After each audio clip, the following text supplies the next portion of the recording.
This is the RevOps Hero podcast, where we talk to real-life revenue operations leaders to learn what it takes to turn you into a RevOps hero at your company.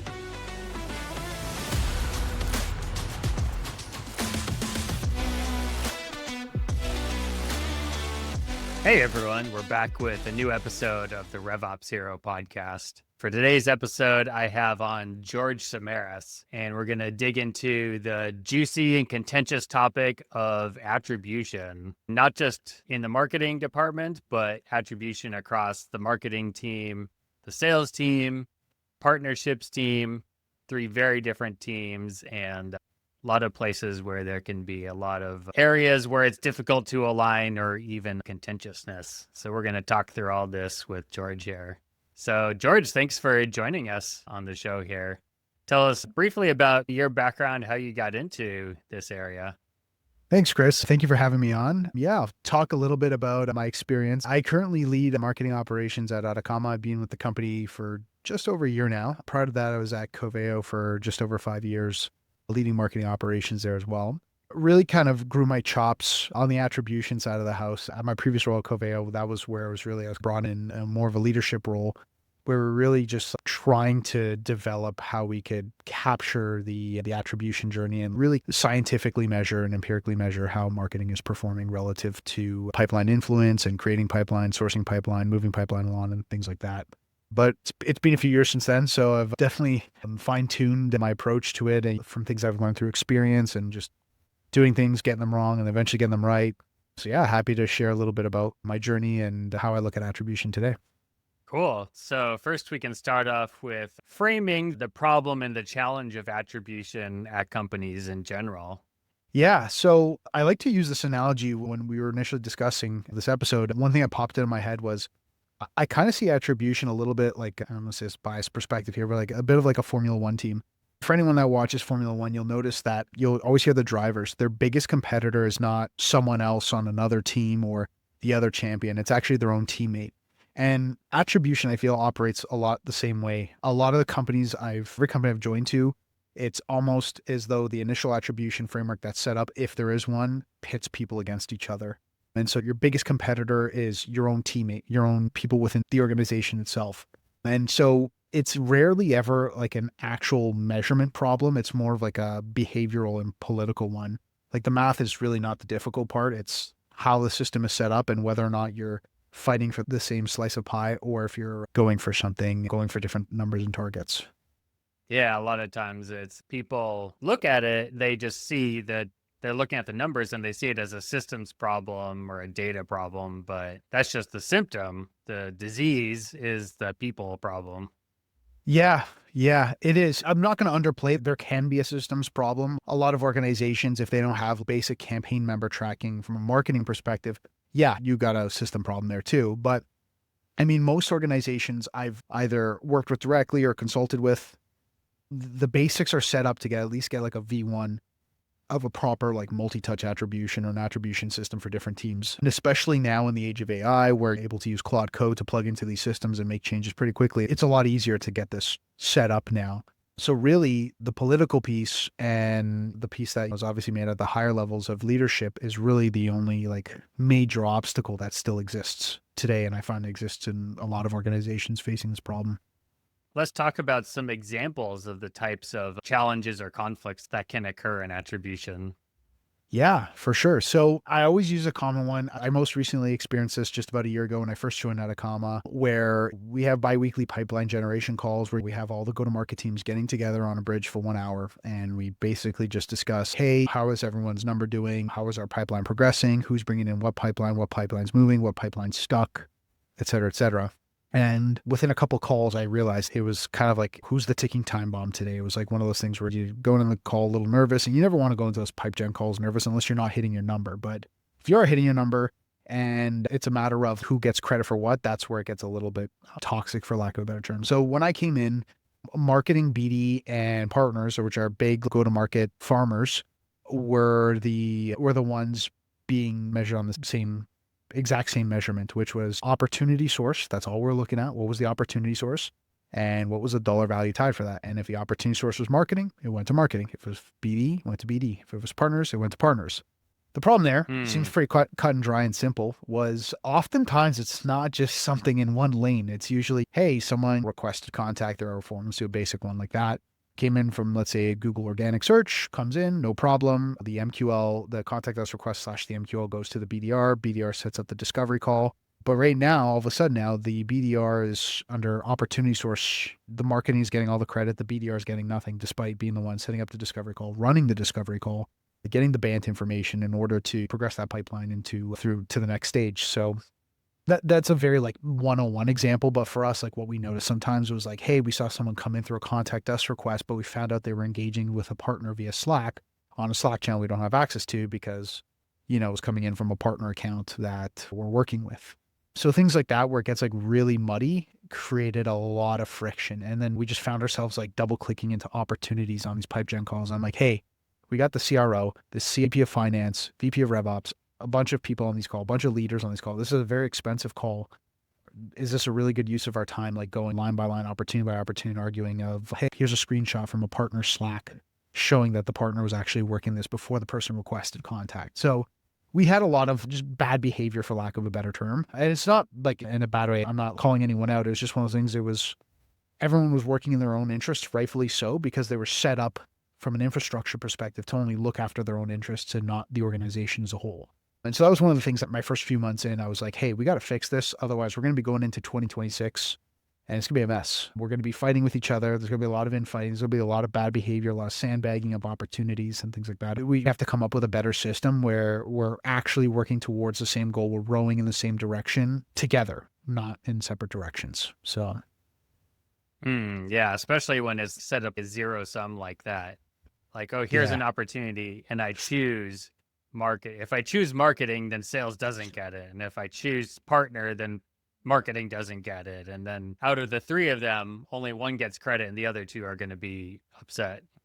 Exactly that. That was the big challenge we had, was like, it was almost like throwing a bit of a blind spot on some of the work that other teams were working on, even if they weren't the first one to touch it. We had a system where we were kind of, when we set up the opportunity source, it was basically the first touch within 180 days of the opportunity being created, regardless of, channel. So we would notice things where sometimes someone would come in through a marketing campaign. Say we met them at an event that would clearly be marketing sourced. Say the opportunity didn't go anywhere. The BDR would literally wait till the 181st day to action it, turn something in. And then from there, it would become BDR source. So we saw behavior like that. And I'm like, this can't be right. And they're set up that way. It's no one's fault. No one like mistrained. There's no malintent. It's just like, hey, they have a number to hit. Their compensation is tied to that number. They got to do what's in their interest. So we really had to just get everyone on the same page. So those are some examples of the challenges or conflicts that can occur. Let's go into what you typically end up doing to overcome those challenges. Yeah, great question. So towards the end of last year, we sat down at an offsite. Our CMO, who's now our CRO, had just joined the organization. The week before, we all met together in London. And we brainstormed how we can set up this new like attribution system, basically, where we can measure each team respectively, allow overlap, but make sure there's a pipeline goal tied to them. So they're still tied to the number. I was very afraid because I've worked in previous organizations where like marketing, it gets disconnected from pipeline number. And they're like, oh, marketing is measured on MQLs and SQLs, things like that. Levers, that definitions that can be, for lack of a better term, they can be manipulated. Like an MQL, I can easily change that, what an MQL is in HubSpot. Not a problem. Anyone can. Yeah. Just even change the definition of what you call an MQL. Exactly. I can just make a couple of changes in a workflow, or if you're using numeric scoring, a couple of changes there, and voila, now you have more MQLs. So we wanted to keep everyone tied to a pipeline number. So we used historic data. So what I did, one thing I really brought to Ataccama, like when I joined Ataccama, there was no basic campaign tracking in place. There was some, like for example, if someone registered and attended a webinar, there'd be a campaign. It was called webinar, and every webinar we ran was tied to this one webinar campaign. So we started like actually creating proper campaign responses, putting UTM tracking to the campaigns.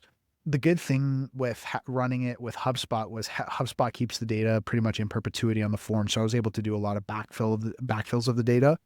So I didn't lose anything. And so with this new system, we had campaign responses. We tied them to campaigns. We included the UTM information in these campaigns. And then from there, I was able to leverage contact roles on the opportunity. And I was able to go and see, hey, looking back, going to the past year. So let's say for 2025 in retrospect, we noticed, let's say 45% of opportunities had some sort of marketing touch point. We're going to set that as the baseline because 45%, and we'll take that, whatever that revenue number is.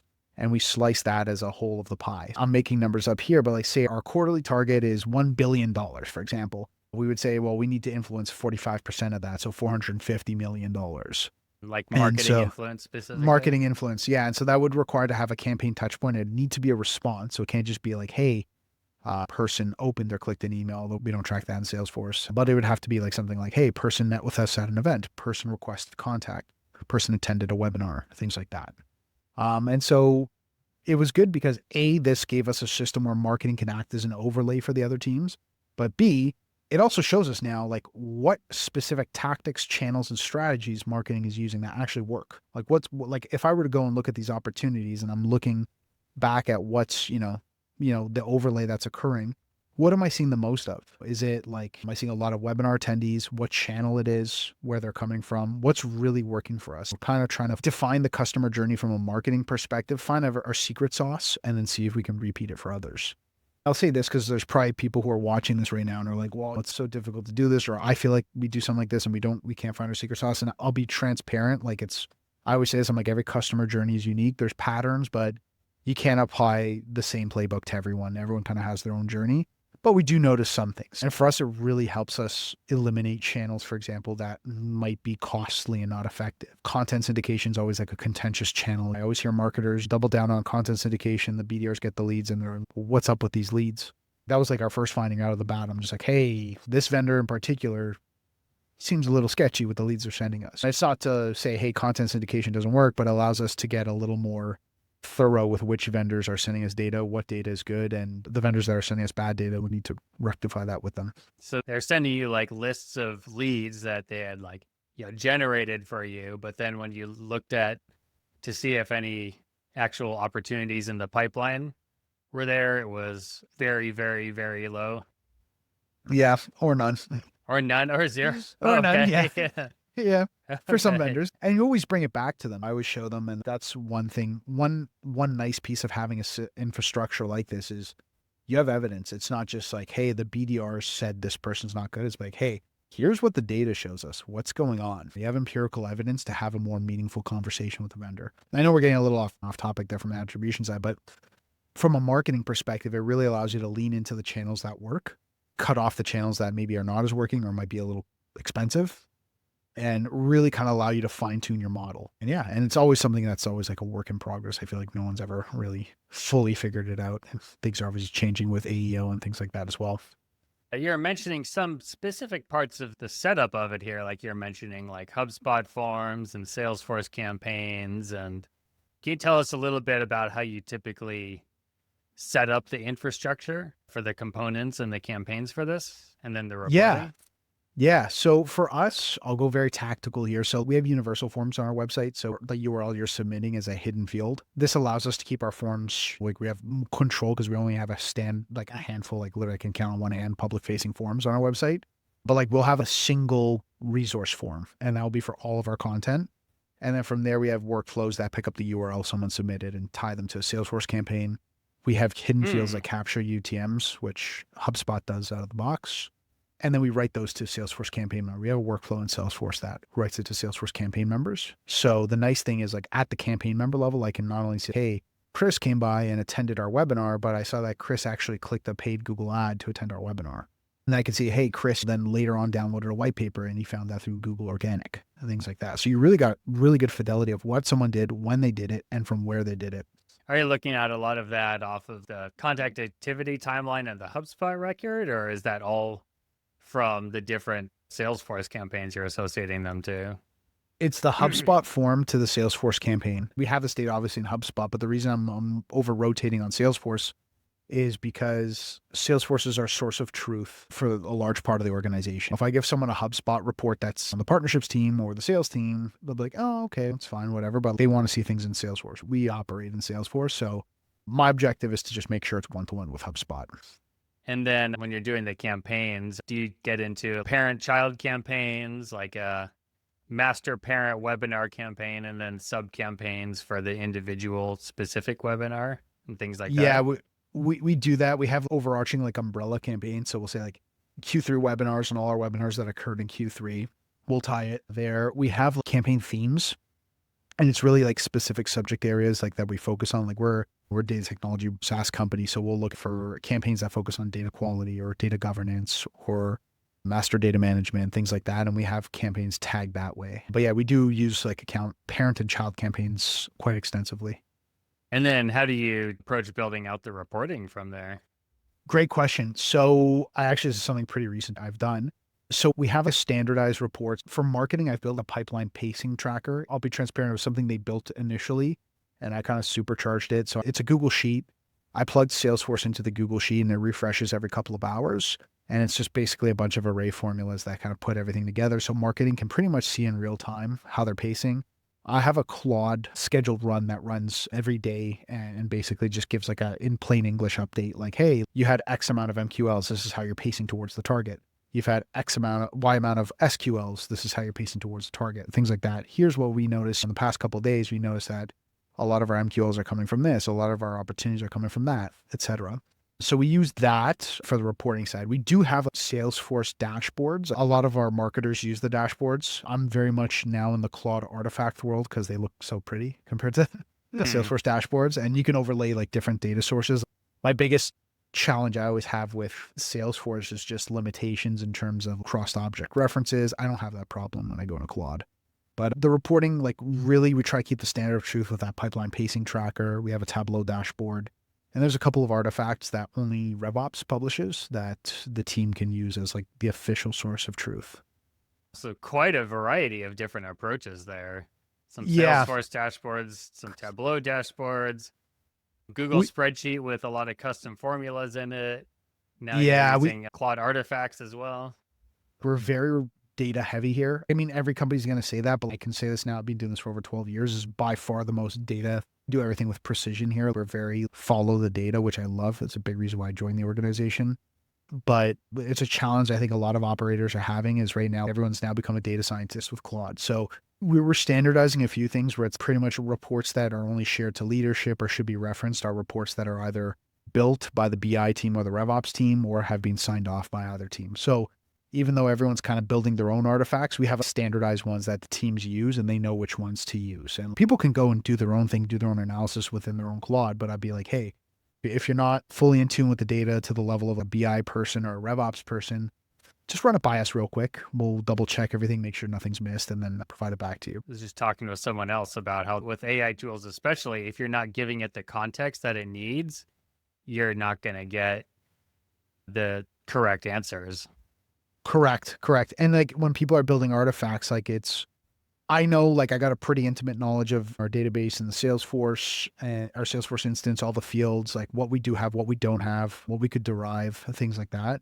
Our marketers here are pretty tech savvy here, but at times I'll look at a report and I'm like, something doesn't pass my sniff test. And then I take a look, I'm like, oh, this field was missed as a filter and things like that. The most common one's always a new logo versus cross-sell. Like marketing's really focused on new logo here. And then someone pulls a pipeline influence report and marketing's doing terrible. And I'm like, yeah, because you included a cross-sell, which we're not measured against right now. That's the sort of context that's one little checkbox on the report builder, but it'll give you wildly inaccurate information if you miss that one checkbox. Yeah, it's crazy. It's so small and minuscule and like it's easy for anyone to gloss over.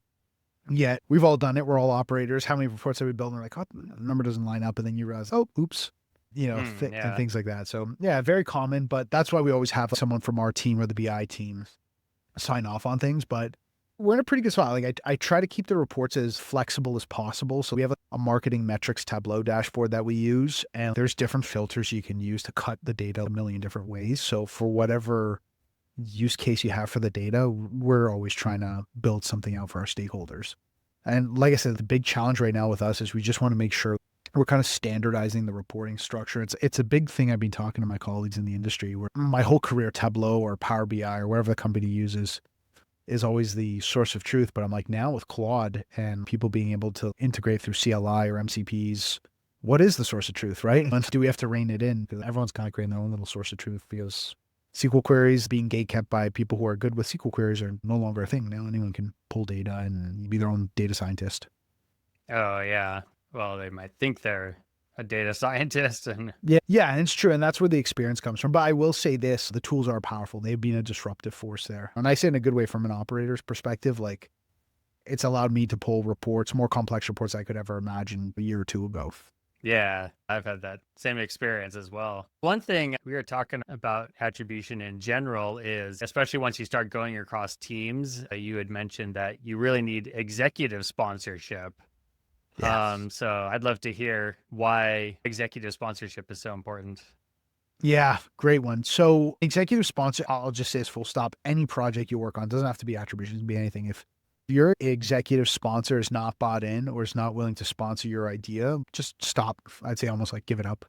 And the reason I would say is I've learned the hard way in previous careers where I've made mistakes where I've launched these like very complex projects and then C-level was not, my VP who I reported to was totally bought in, but the C-level was not. I would say though, so I would reframe this. This is going to sound like counterintuitive, but if things are not broken, don't fix them. And what do I mean by that? I don't mean like, hey, you found a problem and the exec's not aware of it, but you got to look at what the executive's need is. In my previous company, I built like a real, like the attribution model that we're actually using here at Ataccama that I was able to deploy in a couple months here of joining. My last company, it took me years to sell it internally. And it wasn't because no one didn't like it or no one trusted it, but it was because the existing model they were using wasn't broken. So they're like, well, why do I want to introduce this new variable to something that's already working? If it's working, keep the status quo as is.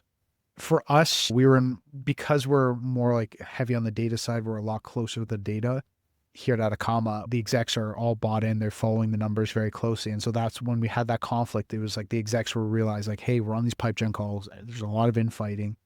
I recognize a problem. The CMO recognizes the problem. The CRO recognizes the problem.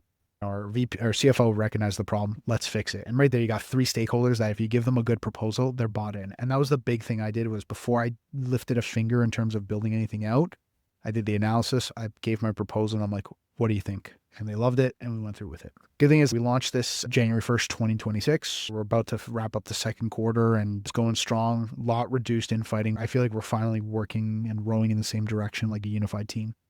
Oh, that's fantastic to hear. Yeah, I was relieved because my previous org, like I said, I was really being oversharing a little bit here, but it was something I really was passionate about and never got to really, like I built the system, but never really got executive buy-in.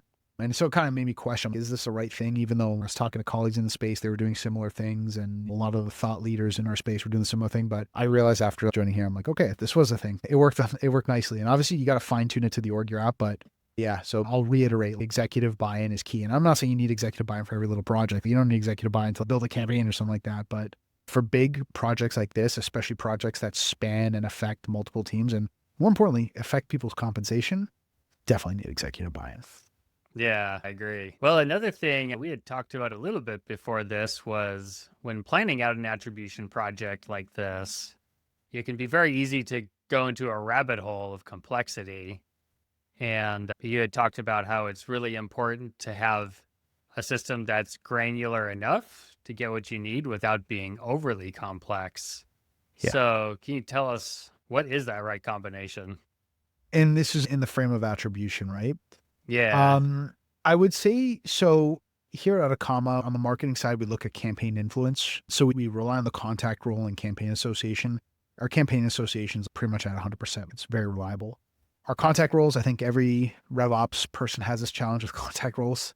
Like we're getting whether better they're at it. accurate or not, or even up to date. Well, yeah, did sellers even put anyone on? So Oh yeah. we have those challenges too. Hopefully no one watches this and gives me flack, but every team from my has team. that.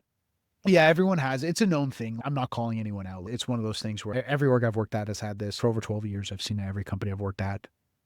And we have different tools now, and especially with Claude now, we have better ways to automate some of this through Salesforce. We're finding different ways to expand the contact role through automation. So we do have some methods to get a better contact role, but we use the marketing overlay there. On the BDR side, we measure the BDRs in two ways. We look at how many discovery calls they actually have, which is very simple. We have a discovery call date and whether or not it was completed. It's a checkbox. And then we look at how much of that discovery call makes it to pipe. So for us at our organization, a discovery call doesn't mean it's in pipeline. We create an opportunity. It's kind of like almost like a pre-opportunity, but it's basically a placeholder where they have a discovery call. The objective of the discovery call is to capture BANT. And if the BANT is sufficient enough, we progress it to pipeline. So that's the objective. So the BDR's job, if they want to get comped and get their max comp, their job is to have lots of discovery calls and have good ones that get BANT, then move to pipeline, which is, I think, the best way to incentivize them to get good quality discovery calls. And on the partner side, we have them overlaying through partner influence. So it's more of a manual process where they'll let us know if a partner sourced a deal. We have a whole internal process where partners can refer projects to us and we tag accounts and opportunities accordingly. But the nice thing is what I just explained is nothing complex, but it all overlays. So we're all rowing in the same motion. So it's not uncommon to see marketing bring someone in at an event, the BDR follow up and set up that discovery call, and then a partner go and refer that same opportunity because they're working with one of our partners. And so right there now, a year ago, that would have been like World War III on the pipeline call, is now becoming something where it's like, hey, we're all getting credit and we're all rowing in the same direction. And in fact, we think this is going to move quicker because all three of us are hitting it. And probably especially one team getting credit doesn't mean the other team does not get credit. Exactly. We still make sure we're like making sure that we have good quality going on there. I'm constantly auditing the marketing touch points to make sure they're like good marketing touch points. Same with the BDRs. I'm always making sure like I have, like as part of our biweekly pipe chain call, I'm also looking at the conversion rate to opportunities. So I'm like, for every call you have, how many of those calls are making it to build value? So I want to make sure you're not just, getting your comp for calls and nothing's entering pipe. We want to make sure you're having calls with the right people and they're meaningful calls. Yeah. And then one of the last questions we'll talk about here is a really common one in the marketing ops world, and that is, can I or should I just buy a tool for attribution and that'll take care of it? Oof, it's a good one. This one is one where I don't have a good answer. I'll tell you why though. So should I buy a tool? If you asked me this maybe 5 years ago, I would say no. I'm not going to name the vendor, but I was like, we got burnt pretty bad from an attribution vendor at my last company. So, I did not have a positive experience. I did not believe in attribution tools after that, but that was largely because it was not a good tool. So that being said, now there are some vendors in the space. There's vendors like Hockey Stacks, the first one that comes to mind, Dream Data. Those are the two big attribution vendors I can think of. Vasco does something like that as well. They're a Canadian company. And they have some really good products. I personally I've demoed each one of them. I've never actually used them as a customer. So they do have some good products. I know I have colleagues in the space who have used their products and speak very highly of them. So I'll say that, but it really depends on the complexity, maturity of your org. If you have budget and things like that, ultimately say this, things will change. With AI, like it's not as difficult to map out the attribution journey like it was prior to having Claude plug into your systems.